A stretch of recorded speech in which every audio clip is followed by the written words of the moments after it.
mission and go Falcon, go Polaris. This may look like any other mission into space, but Polaris Dawn is different. It's led by one billionaire using the rocket of another to fly further from Earth than humans have traveled in half a century. Power and telemetry nominal. Where its crew will empty the air from their craft and walk in space. These are risks only national space agencies have taken before. When we're in space, yes, we lose bone and we lose muscle and our cardiovascular system changes.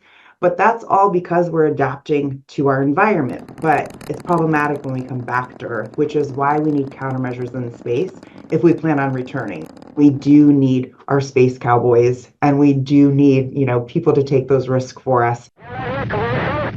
In 1965, the Soviet Union and the U.S. raced to take the first spacewalk. Both were nearly fatal.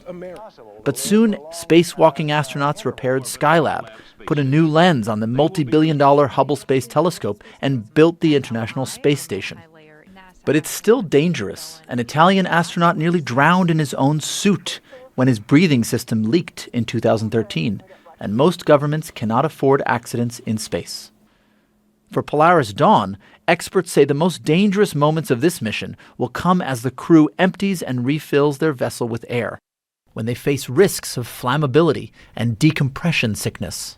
The riskiest part of it is that you threw away your atmosphere and then you have to rebuild it after the mission. If there's micrometeorite contact, then it was one hell of an unlucky day. There's been 2 years of preparation going into this. The majority of that time focused on this operation. SpaceX is now the only private space company up there, and it wants answers fast about how far it can push its astronauts.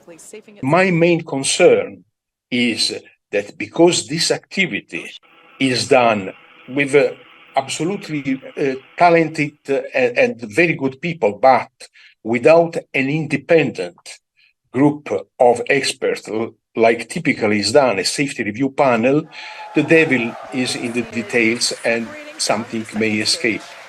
Polaris Dawn is not the first private civilian mission, but it is the first to perform an extreme human experiment far from Earth, and it likely won't be the last.